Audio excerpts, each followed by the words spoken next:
Hi, guys, and welcome back to the Weight of Her Name podcast. It's me, your host, Deanna. And if this is your first time being here, welcome into the space. I'm glad that you can join us. Even though I'm so grateful that you're here, I'm sure you're here because your heart carries a heaviness, that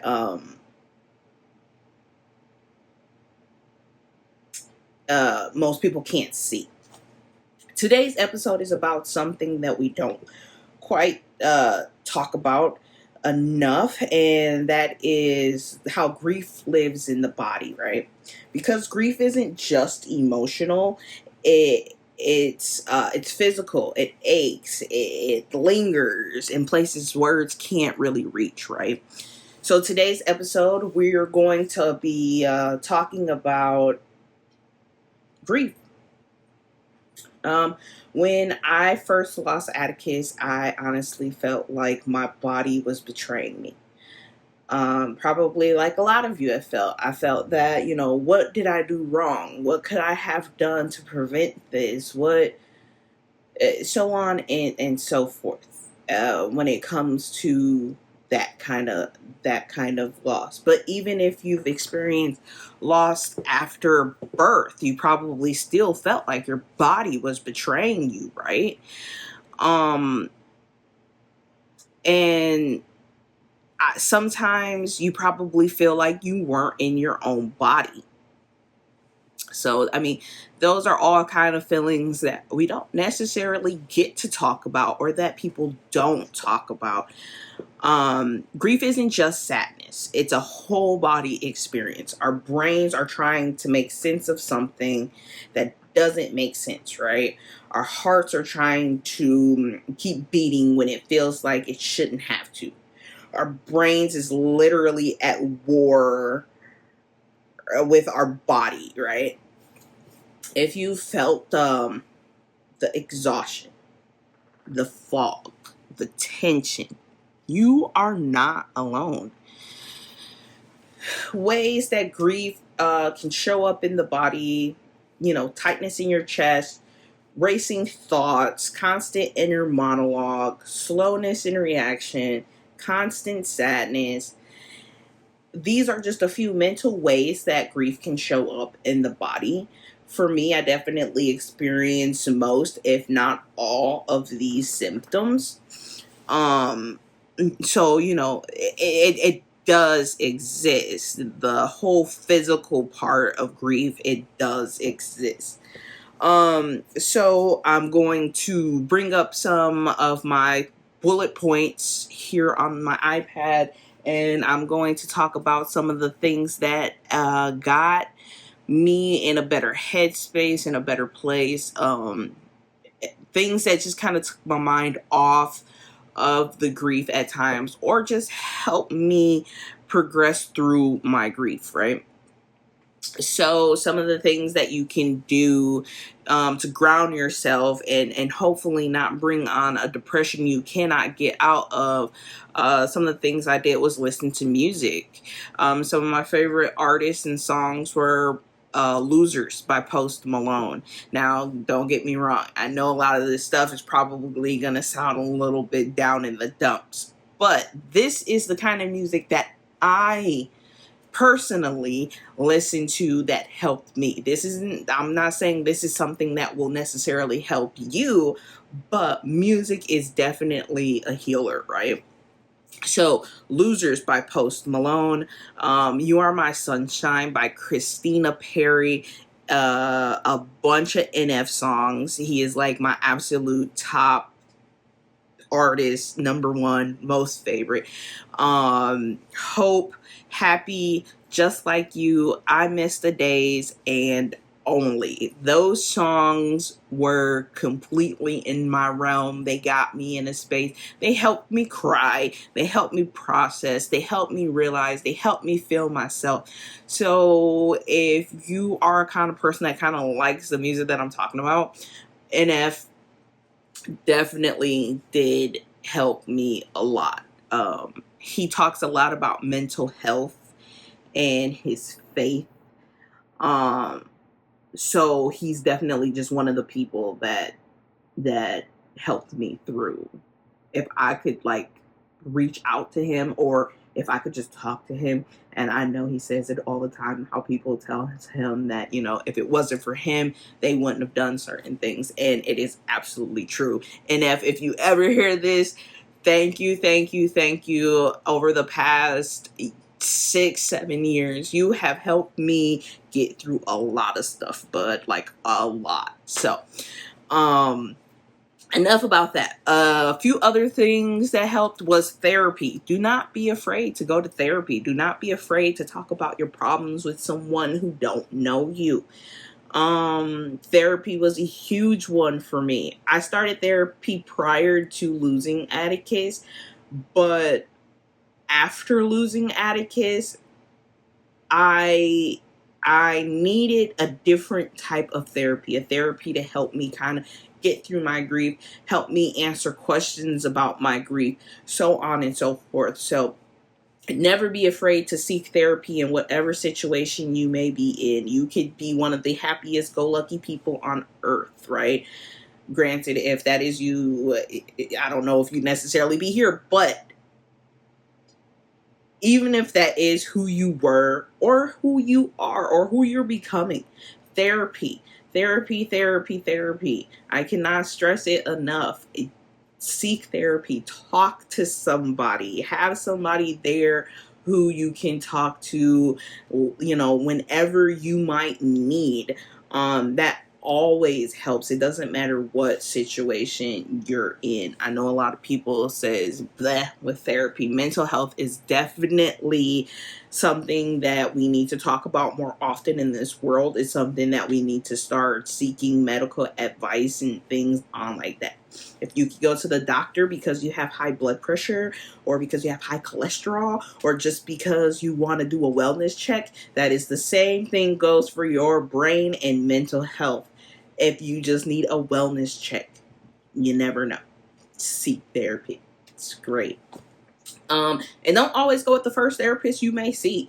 You know, fill them out, fill who works with you best. You know, I've been and went through a couple therapists, not that they did not work for me necessarily, just because I moved, but the therapists that I did have, they were great. But now the therapist that I'm working with now, she is absolutely amazing, and she helps me through so much. And I wish that there was a way that I could repay her with, you know, other than my insurance paying for for these sessions, but she's helped me tremendously.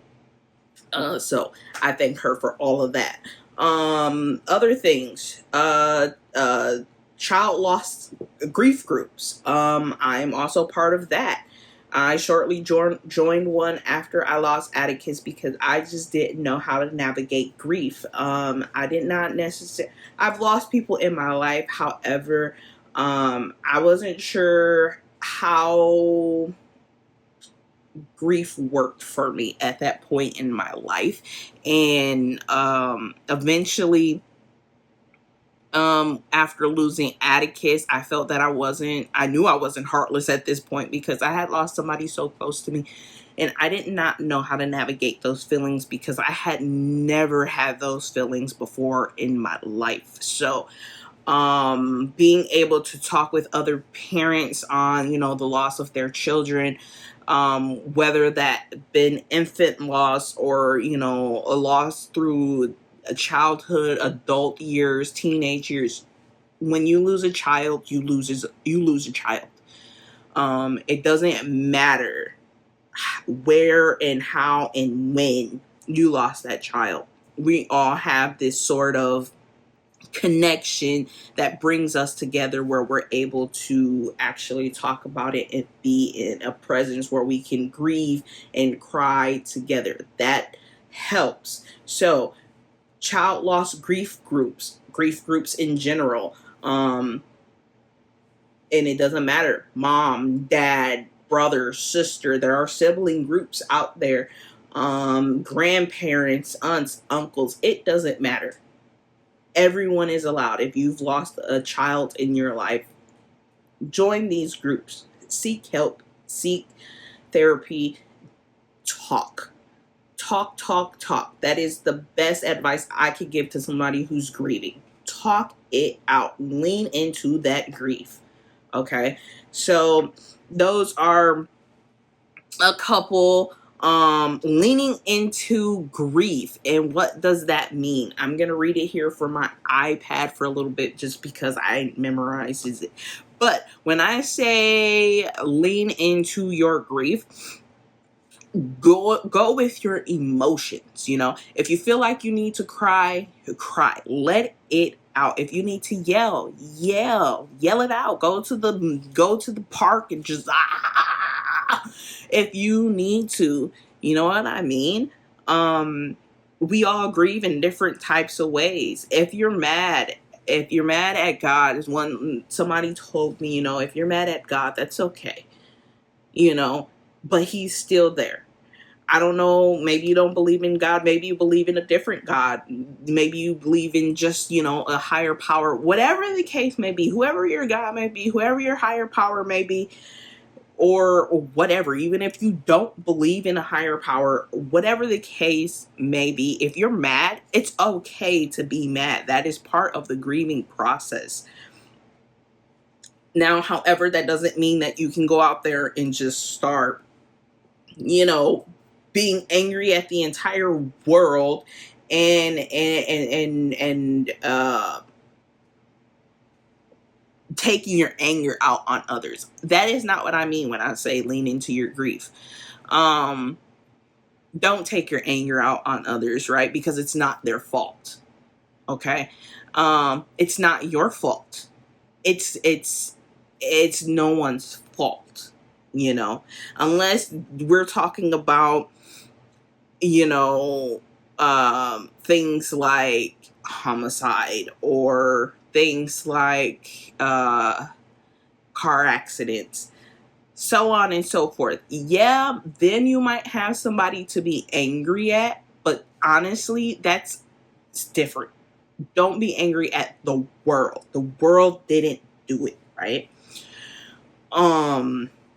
So that's what I mean when I say lean into your grief. Just go with your emotions. Go with the flow of your emotions. Don't try to hold it back. If you feel like you want to cry, don't feel like, oh, this isn't the right time. Step away. You might be at work. Step away. Cry. It doesn't matter. Just lean into it. Feel your feelings. That will definitely help with your grief, right? It just means finding healthy ways to grieve, healthy ways to cope, right? Some of the activities that you can do, spending time with loved ones, that is definitely one thing that I seek afterwards during my grieving period.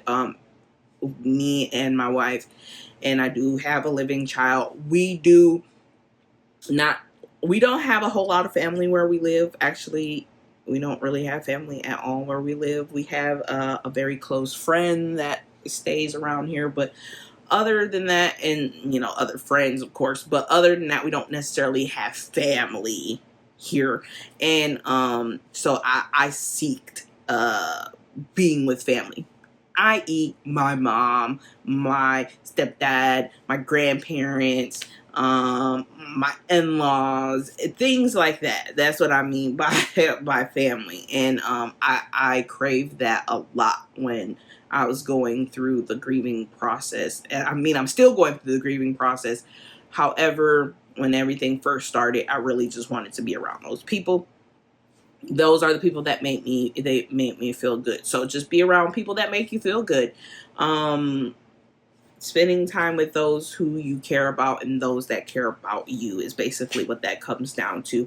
Finding something artistic to do in this time of grief. Sometimes for some of us, it is very hard for us to find things that we like to do or be passionate about the things that we used to do. And as hard as that might be, try. The best thing I can tell you to do, try. Try to get back into the things that you like to do. Try to find what made you have this spark for that in the first place, right?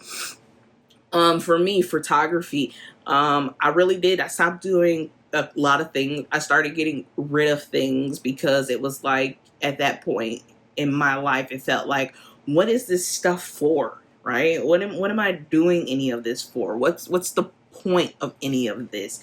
And I really just had to go and find that again. So, it's still hard, but I still try to find ways to be artistic or be creative or at least work my brain, right? So it's not just always focused on something else, the things that I lost. Because at the end of the day, when you lose someone like that, whether it be a child, a parent, a grandparent, brother, you never know. It's whatever. Grief is grief. And you not only just lose that person, you start to feel like you're losing yourself. You start to lose interest in all the things that you used to care about before. So you're not just losing a person, you're losing things around you. Things start to feel like they're going, into this grayscale, right? It don't have to be that way. Don't let it linger. Don't let it sit there. Try and find your passion in things that you used to love or things that you do love. So painting, diamond art, paper crafts, origami, things like that. Just find something that, or, it might not have been something you used to do. Cooking and baking was something I didn't do really before I lost Atticus, and I found a huge passion for cooking. I love cooking. I love grilling. So these are just a few things that I got into after losing Atticus, and it helped me with my grieving process, you see. So try finding something, mental activities, puzzles, Sudoku, word games, trivia, things like that. Try it. You never know. You might end up liking it, right? Wellness and fitness, walking, running, cardio, going to the gym, yoga, kickboxing, rock climbing. Find it. Just do, right? Just do, because if you just do, you'll find something that you might become passionate about, or something new that might spark a passion in you. And this will help you with your grieving process, right? Because now you're focused on something other than just the thing that you went through, the trauma, the sadness, those things. Now, you're kind of bringing a little bit more purpose back to life. That is the one thing you feel like you lose, right? Purpose. What's the purpose of all of this? And even though I don't have an answer for that, I don't have an answer for the purpose, but there you might find a purpose in something if you just do, if that makes sense. I'm still trying to find purpose in a lot of things, but I've come to enjoy a lot of things, the things that I used to do and new things, and being able to do this podcast. This is one of the things I feel like is a purpose, right? I lost Atticus. That sucks, right? But I am finding a way to put some purpose into it and spread that to others. So that is why I of course started this podcast. So, I've learned that the body can keep score of things that, you've gone through. It remembers dates, anniversaries, good days, bad days. Even if you try not to, the brain just always remembers, right? I believe they say we only use about 10% of our brain. So it's like, that stuff is always there. The body remembers those things. Sometimes, let's say, during pregnancy or whatever, and some stuff made you so sick to your stomach, and after pregnancy you didn't want it anymore, and it's because your body is all like, no, the last time we did this was not a good thing, right? So That is how the body processes things and it remembers. So sometimes you'll wake up on like a random Tuesday and feel sadness that you can't explain and only later realize it was one of those days, right? It was one of those bad days in the past. Your body remember before your mind did, right? So if you find yourself tired, if you find yourself aching or simply off, maybe your body is grieving, and it's okay to listen to it. All right. Excuse me. So let's take a breather together. Inhale. Exhale. And again, inhale. Exhale. And did you notice, if you're right now, you feel that grief, do you know where that grief might sit, right? Sometimes I notice when I am in that moment of grief, I carry a lot of that up here in the shoulders and then into the neck and into the head and right out the eyes, right?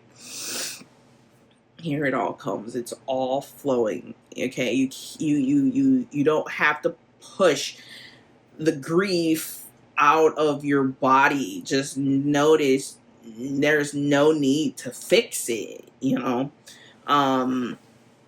just lean into it. At the end of the day, you want to lean into that grief. It's part of your story now. Befriend it. Okay. So that is it for this episode on grief. Next week we'll be touching on a new topic. So please join us here for week 4. Let's take a moment of silence for our angels and our children that we have in heaven and our family members that are our angels.